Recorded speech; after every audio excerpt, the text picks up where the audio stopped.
Elimika na Mahasin TV, pata kujua wema wa Uislamu.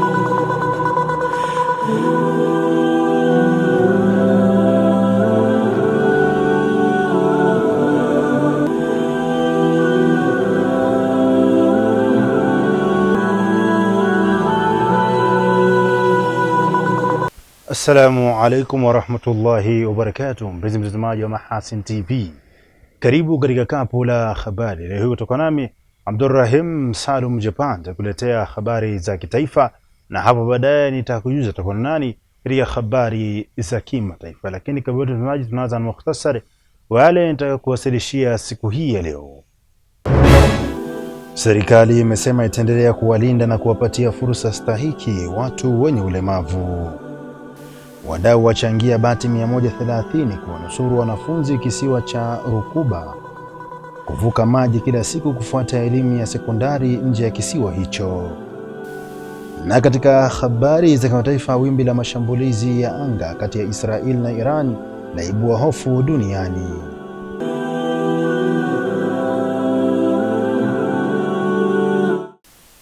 Na mtazamaji, kabla hatujalianza kapu la habari kitaifa, nikukumbushe pia tunapatikana kupitia mtandao wa YouTube ambapo utaandika Mahasin TV official channel. Utaweza kupata vipindi mbalimbali huko na kuvinjari pia kapu la habari. Hivi sasa tulianze kapu la habari kitaifa. Tunaanzia huko mkoani Kigoma ambako serikali imesema kupitia mpango wa uwezeshaji wananchi kiuchumi kwa kutumia mikopo inayotokana na mapato ya ndani ya halmashauri, vikundi 891 vya watu wenye ulemavu vimeshanufaika na mkopo wa shilingi bilioni 5.48 hadi kufikia mwezi Machi mwaka huu 2025. Rajab Shaban Matuga anakuja na undani wa taarifa hii. Waziri Mkuu Kassim Majaliwa akimwakilisha Rais Dr. Samia Suluhu Hassan kwenye kilele cha maadhimisho ya siku ya kimataifa ya kujenga uelewa kuhusu albino yaliyofanyika mkoani Kigoma amesema katika mwaka 2024-2025 ruzuku inayotolewa kwa vyama vya watu wenye ulemavu imeongezeka hadi kufikia shilingi milioni 230 ikilinganishwa na shilingi milioni 200 zilizotolewa kwa mwaka 2023-2024. Tumetenga fedha katika kila halmashauri ya kununua vifaa ni kwa ajili ya walemavu wetu walioko kule. Moja, kwa wenye ualbino, halmashauri inayo jukumu la kununua lotion, kofia na miwani. Pesa ziko kwenye halmashauri. Na kwa hiyo wanafunzi wetu wenye ualbino wanaosoma kwenye shule za msingi za kawaida ni lazima wapewe huduma hizi ambazo serikalini tunasema tunazitoa kwa umuhimu wake kwa bure kwa wanafunzi wetu wanaosoma shule za msingi, sekondari na huko. Mbili, kwa wenye uono hafifu, fimbo, mashine za kuchapia, brela na makaratasi yatanunuliwa na halmashauri iwe ni sehemu ya vifaa vya kufundishia na kujifunzia shuleni. Kwa halmashauri lazima ziratibu. Mheshimiwa Mkuu wa Wilaya, simamieni haya. Akizungumzia juu ya kuimarika kwa utoaji wa huduma za afya kwa watu wenye ualbino, Waziri Mkuu Majaliwa amesema kwa kipindi cha kuanzia Julai 2021 hadi Juni 2024 serikali kupitia bohari ya dawa MSD imetumia zaidi ya shilingi milioni 500 kusambaza katika mikoa yote 26 ya Tanzania mafuta kinga ya saratani ya ngozi kwa watu wenye ualbino. Wale wote wenye mamlaka ya kutoa huduma kwa Watanzania wanawajibika pia kutoa huduma kwa wanatasi au kwa wenye ualbino. Na mimi nataka niwaambie, serikali yenu inaendelea kuratibu vizuri upatikanaji wa huduma karibu zote za kijamii, na nyie mnayo haki ya kupewa huduma zote za kijamii.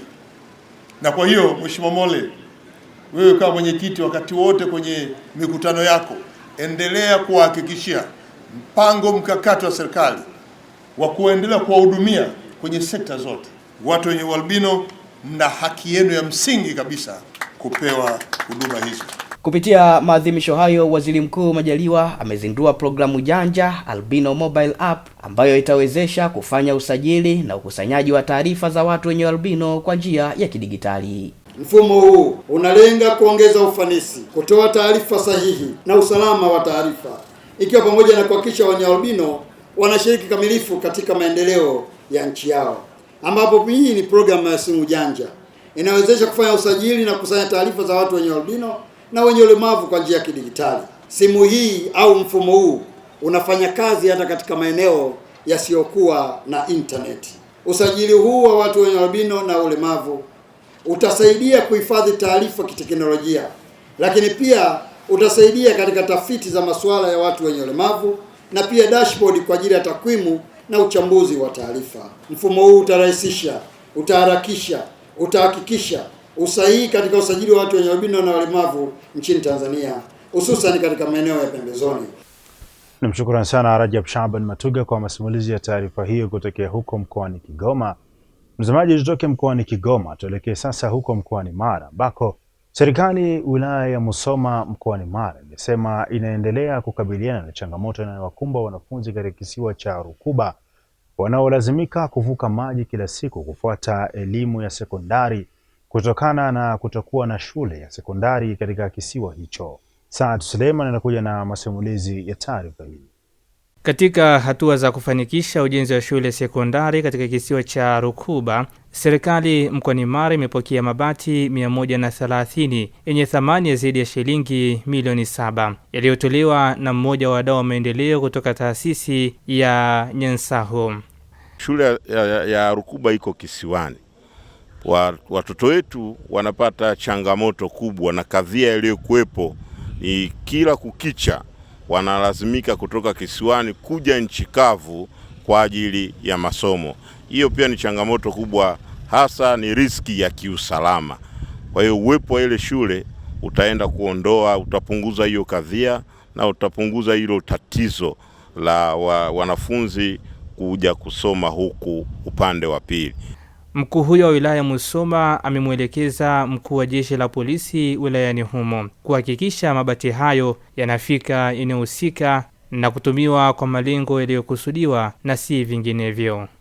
Tunachotaka hii shule ya sekondari ya Rukuba ikamilike kwa wakati, isajiliwe kwa wakati, na watoto sasa waache kwenda ukanda huu wa nchi kavu kwenda kufata elimu. Nafahamu changamoto ambazo zilizotokea katika awamu ya kwanza ya haya mapokezi na upelekaji wa haya mabati. Sasa hivi changamoto hizo sitaki zijirudie, na ndio maana nimemwelekeza OCD ndio atakuwa kinara wa kuhakikisha kwamba mabati haya yanafika yakiwa salama salmini.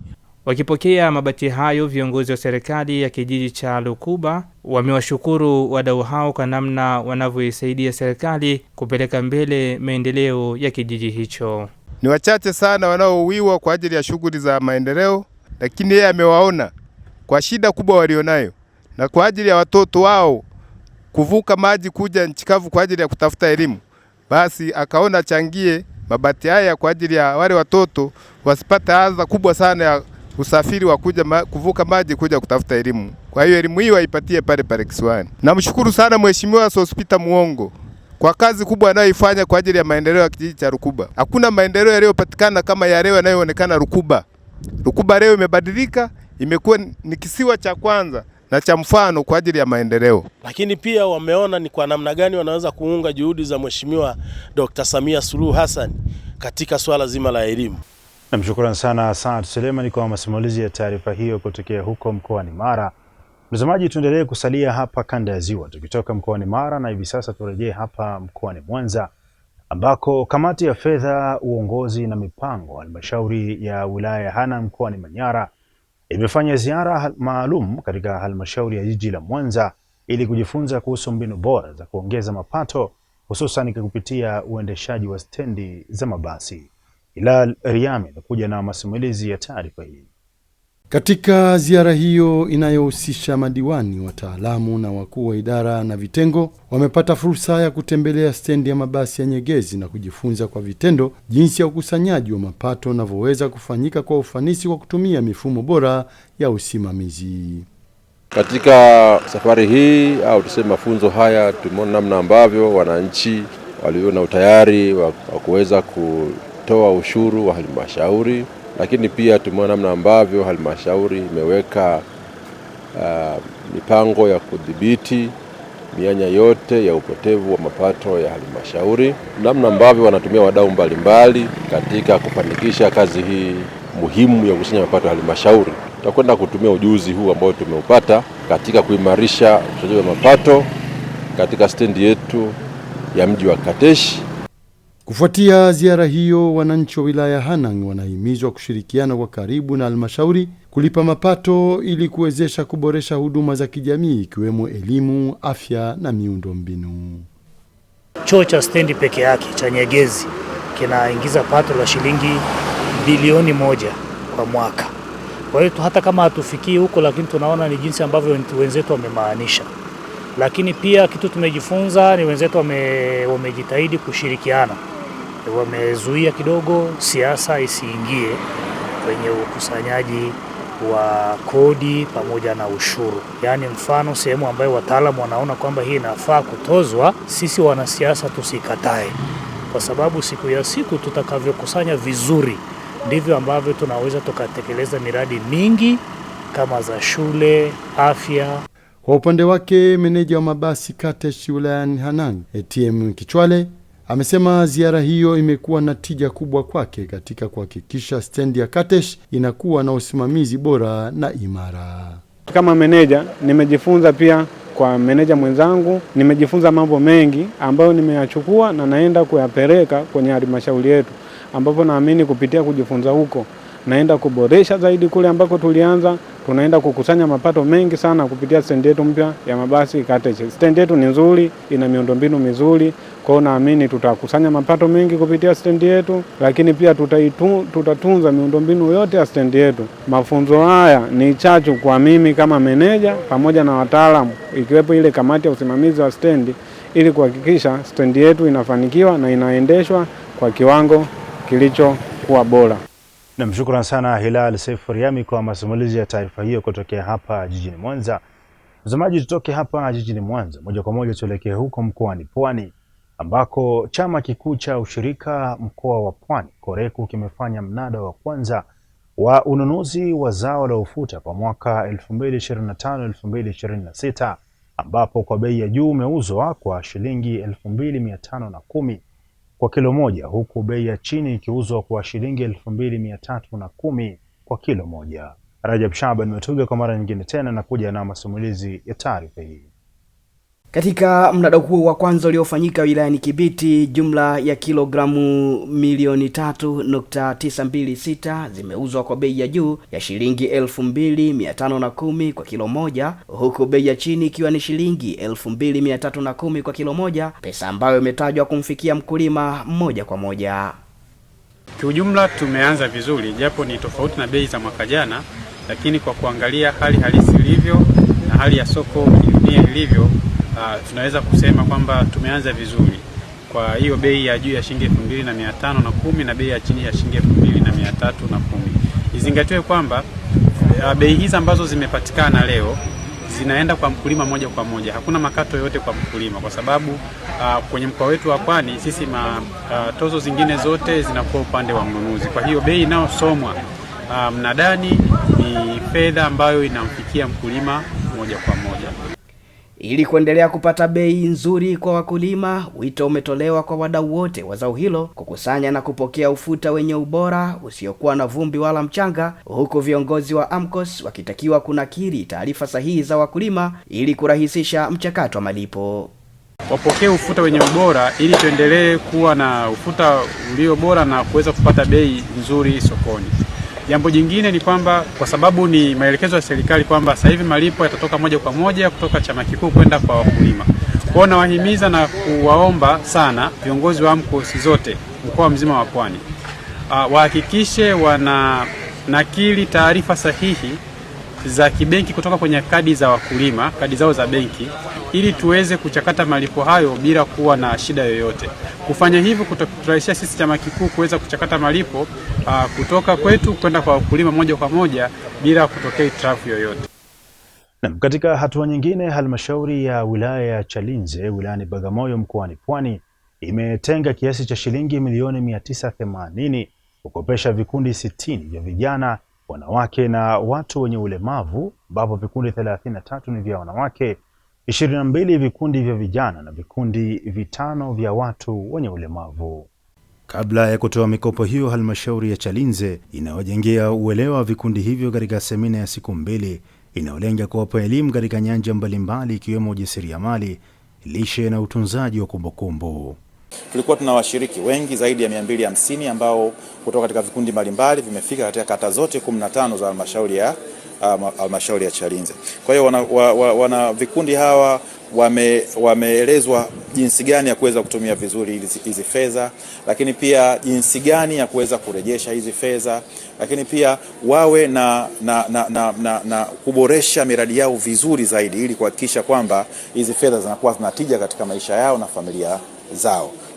Na mtazamaji, kwa taarifa hiyo kutokea huko mkoani Pwani, ndio inatufanya hivi sasa tuelekee huko katika visiwa vya Marasha, Karafuu na uchumi wa buluu huko kisiwani Pemba, ambako wafanyabiashara wa ng'ombe katika mnada wa Meli 5 Chake Chake Pemba wamelalamikia mazingira mabovu ya eneo hilo, hali inayopelekea kufanya shughuli zao katika mazingira magumu ikiwemo ukosefu wa vyoo. Taarifa yake Jumaa Saif inasimuliwa hapa studio na Hilal Saif Kuriani. Wakizungumzia changamoto zilizopo katika mnada huo unaofanya kazi kila Jumatatu na Alhamisi, wafanyabiashara hao wa kitoweo cha ng'ombe wameeleza pamoja na kadhia hizo kufikishwa katika mamlaka husika, lakini bado hakuna maboresho yanayofanyika. Usumbufu wetu ni wakati wa mvua sana, kipindi hasa kama hichi kipindi cha mvua. Kwa kweli hapa mvua ikinyesha hapa muda bandani hatukai kwa kweli. Sote tunaroa hapa wakubwa tukawaelezea kero letu, lakini yani tunawapa kero letu lakini linaishia hapa yani likimaliza hapa yani tuwamelikia mfukoni wanaliachia, hawana habari nalo tena hivi. Banda wenyewe ni hilo hapo ni bovu, halafu halina makazi, yani hamuna vikalio, ukenda chooni hamuna choo kimejifura maji mpaka juu manake. Ushanifahamu eh? Mazingira wenyewe ndio umeyaona ndo kama hiyo. Nafikiri kushaanza kuyaona na wenzako wale eleza. Na nimekupitisha mpaka uangalie hali wenyewe tunamokuja kwenye choo. Kweli hapa pana usalama hapa? Hali wenyewe ndio kama hii. Kwa kweli tunapata tabu. Kutokana na eneo hilo kuwa na mkusanyiko mkubwa wa watu, ombi lao kwa baraza la manispaa Chake Chake kufikisha huduma mbalimbali za msingi ikiwemo maji, maboresho ya vyoo na sehemu za kupumzikia. Ni kwamba watutengenezee makazi yaliyokuwa ni mazuri ambayo yanastahiki kukaa binadamu, na hayo makazi ambayo yanatakiwa yapate na vikalio. Mfereji ushanifahamu, kwa sababu binadamu maji ni kitu muhimu popote anapokuwepo yawepo karibu, lakini vile vile pale na vikalio pembezoni kama baraza za saruji na chini sakafu, vitu kama hivyo. Afisa habari na uhusiano baraza la manispaa Chake Chake Salim Talib Omar amesema changamoto zilizopo eneo hilo zinafanyiwa kazi kwa kuanza na maboresho ya haraka kabla ya kufanya matengenezo ya kudumu. Tunajua umuhimu wake na ndio maana tunafanyia kwa haraka, ila kidogo kuna mambo hayajakaa sasa hivi. Kuna mabadiliko kidogo ya uongozi ambao umepita tayari, swala lilikuwa lishajadiliwa, lakini unajua katika serikali muda wowote unaweza kuambiwa wewe ingia hapa, huyo ingia hapa. Kwa hiyo sasa huyo aliyepo tayari ndio swala anazungumziwa, kashazungumziwa, na ndio tumo katika kulifanyia kutafutiwa fedha maana yake ambayo itaweza kukizi masuala ya haraka kwanza, ili baadaye kuja kuja kufanywa maboresho ya kudumu. Na mtazamaji, kwa taarifa hiyo kutokea huko kisiwani Pemba ya kwake Jumaa Saif iliyosimuliwa hapa studio na Hilal Saif Kuriani, ndio mwisho wa kapu la habari kitaifa. Tunapata mapumziko mafupi, tutakaporejea nitakujuza tutakuwa nani katika habari za kimataifa. Usibonyeze kitufe. Mahasin TV channel namba 455 katika kingamuzi cha Azam.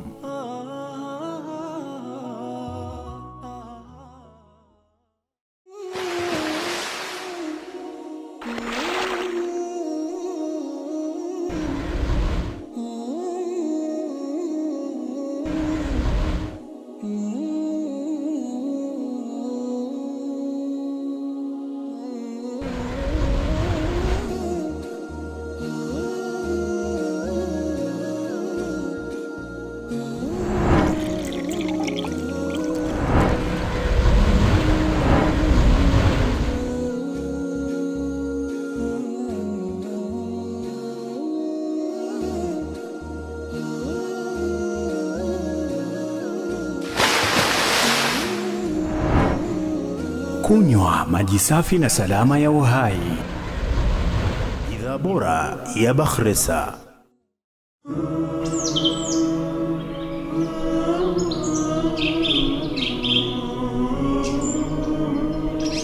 Mahasin TV, pata kujua wema wa Uislamu.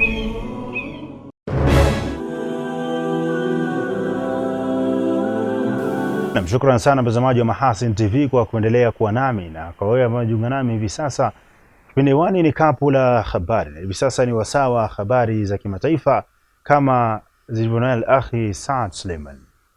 Karibu kwa upande wa habari za kimataifa. Watu karibu 50 wakiwemo wanafunzi wa shule wamepoteza maisha nchini Afrika Kusini kutokana na mafuriko makubwa. Mkuu wa mkoa huo Oscar Mabuyane amesema kuwa hali inaendelea kuwa mbaya na kuna uwezekano mkubwa wa idadi ya vifo kuongezeka. Taarifa zaidi zinasema kuwa wanafunzi 4 wa shule na dereva wao ni miongoni mwa watu waliopoteza maisha baada basi lao kusombwa na maji ya mafuriko. Manusura kadhaa waliokolewa baada ya kukimbilia juu ya paa. Mvua zisizokwisha, upepo mkali na maporomoko ya ardhi yamesababisha vifo vya watu kadhaa na kusababisha uharibifu mkubwa. Mbali na maafa, mamia ya watu wameachwa bila makazi na kuwalazimu kujenga makazi ya muda kipindi hiki cha mvua kubwa. Wizara ya Elimu inasema shule 58 zimeathiriwa katika mkoa wa Cape Mashariki, huku zingine zaidi ya 60 katika wilaya 9 katika mkoa wa KwaZulu-Natal zikiharibiwa. Mbali na mafuriko, wakazi wa mkoa huo pia kuanzia wiki hii walishuhudia baridi kali na upepo mkali na kuacha watu zaidi ya 500 bila ya umeme. Mamlaka husika nchini Afrika Kusini zimetangaza kuwa operesheni za uokoaji na utoaji misaada zinaendelea kuhakikisha walioathirika wanafikiwa na misaada. Kwingineko, wimbi la mashambulizi ya anga kati ya Israel na Iran limeendelea kuibua hofu duniani, huku mashirika ya ndege yakibadili njia zao na masoko ya mafuta. Msemaji wa jeshi la Israel amesema nchi hiyo imefanya mashambulizi makubwa ya anga kwa kutumia ndege za kivita zipatazo 200 kuvilenga vinu vya nyuklia vya Iran usiku wa kuamkia Ijumaa, ambapo vinu 100 vililengwa. Mkuu wa shirika la kimataifa la nishati atomic Rafael Gross ameonya kuwa mashambulizi dhidi ya vituo vya nyuklia yanaweza kuwa na madhara makubwa. Kwa upande mwingine, mashirika ya ndege duniani yameanza kuchukua tahadhari kali. Anga ya Israel, Iran, Iraq na Jordan imefungwa kwa sehemu kubwa, huku mashirika kama Lufthansa, KLM, Emirates, Air India na Qatar yakisitisha safari zao kuelekea maeneo hayo au kubadili njia zake kupitia Misri, Saudi Arabia, Uturuki na Azerbaijan. Kampuni ya ushauri wa usalama wa anga Osprey Flight Solutions imesema hali hiyo imeongeza mzigo kwa sekta ya usafiri wa anga duniani. Takwimu za Eurocontrol zimeonyesha kuwa anga ya Mashariki ya Kati hupitisha zaidi ya safari 1400 kila siku kati ya Ulaya na Asia, hali ambayo sasa imevurugwa vibaya. Katika masoko ya fedha, bei ya mafuta imepanda kwa zaidi ya 12%, huku masoko ya hisa yakishuka kwa kasi. Rais wa Marekani Donald Trump ameonya kuwa kuna uwezekano mkubwa wa kuibuka kwa mgogoro mkubwa wa kijeshi katika eneo hilo. Kwa sasa dunia inatazama kwa wasiwasi hali hiyo inayozidi kuchochea hofu ya kuongezeka kwa mzozo wa kikanda usiokuwa na dalili ya kufikia mwisho wa haraka.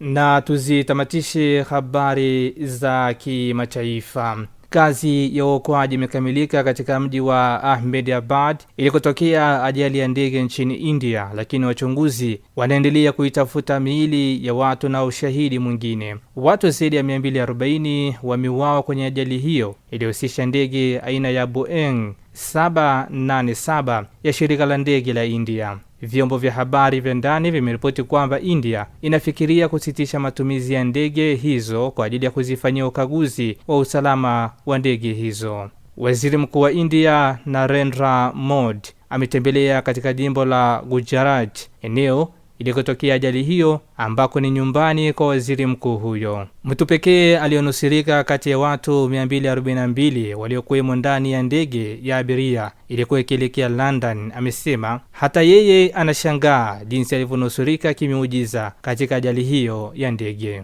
Saad Suleiman, Mahasin TV. Shukran sana Saad Suleiman kwa masimulizi ya taarifa hizo za kimataifa. Mtazamaji, kabla ya sijahitimisha, tupate miongoni mwa yale niliyokuwasilishia siku hii ya leo. Serikali imesema itaendelea kuwalinda na kuwapatia fursa stahiki watu wenye ulemavu.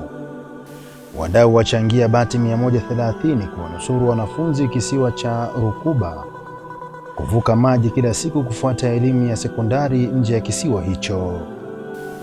Na katika habari za kimataifa, wimbi la mashambulizi ya anga kati ya Israel na Iran laibua hofu duniani. Na mtazamaji, na kufikia hapo mimi nakuwa sina la ziada. Tuna siku na wakati mwingine kama huu. Ulikuwa nami Abdurrahim Salum Japan kuletea habari za kitaifa, na katika habari za kimataifa tulikuwa naye akhi Saad Suleiman. Nikutakie utazamaji mwema vipindi vinavyoendelea kutoka hapa Mahasin TV. Pata kujua wema wa Uislamu. Wabillahi tawfiq. Wassalamu alaikum wa rahmatullahi wa barakatuh. Huu ni utabiri wa hali ya hewa kutoka Mamlaka ya Hali ya Hewa Tanzania, ukiwasilishwa nami Godfrey Kazinja. Mifumo ya upepo kwa siku ya kesho inatuonyesha upepo unatarajiwa kuvuma kwa kasi ya kilomita 50 kwa saa katika maeneo yote ya mwambao wa pwani ya Bahari ya Hindi. Mamlaka ya Hali ya Hewa Tanzania inatoa tahadhari ya matarajio kuwa na vipindi vifupi vya uwepo wa upepo mkali pamoja na mawimbi makubwa katika maeneo yote ya mwambao wa pwani ya Bahari ya Hindi. Ni vyema mtumiaji wa bahari kuchukua tahadhari stahiki. Hali kadhalika upepo unatarajiwa kuvuma kwa kasi ya kilomita 30 kwa saa kwa upande wa Ziwa Victoria pamoja na Ziwa Nyasa, na kwa kasi ya kilomita 20 kwa saa kwa upande wa Ziwa Tanganyika. Kwa usiku wa leo tukitaja hali ya ukavu jitokeze katika maeneo mbalimbali ya nchi, huku kiwango cha chini zaidi cha joto kwa usiku wa leo kitarajiwa kufikia nyuzi joto 9 katika mkoa wa Njombe. Kwa siku ya kesho ni matarajio yetu mkoa wa Tanga, visiwa vya Unguja na Pemba kunatarajiwa kuna hali ya mvua nyepesi katika maeneo machache na vipindi vya jua, huku sehemu zilizosalia zikitokana na hali ya mawingu kiasi pamoja na vipindi virefu vya jua. Na sasa tumalizie utabiri wetu kwa kuangalia matarajio ya siku 4 zijazo katika baadhi ya miji kuanzia siku ya kesho kutwa. Jiji la Dar es Salaam kutarajiwa na hali ya mvua nyepesi katika maeneo machache, huku mkoa wa Dodoma kutarajiwa na hali ya mawingu kiasi pamoja na vipindi virefu vya jua. Kwa upande wa mkoa wa Mwanza kutarajiwa na hali ya mawingu kiasi pamoja na hali ya ukavu. Mkoa wa Kilimanjaro kiwango cha chini zaidi cha joto kitarajiwa kufikia nyuzi joto 17. Mkoa wa Mbeya kiwango cha chini zaidi cha joto kitarajiwa kufikia nyuzi joto 10. Kwa upande wa mkoa wa Morogoro kutarajiwa na hali ya mawingu kiasi pamoja na vipindi virefu vya jua. Kwa Arusha kutarajiwa na hali ya mawingu kiasi, huku kiwango cha chini zaidi cha joto kitarajiwa kufikia nyuzi joto 13. Ni kutoka Mamlaka ya Hali ya Hewa Tanzania, hatuna la ziada. Asante na nikutakie wakati mwema.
Kunywa maji safi na salama ya uhai.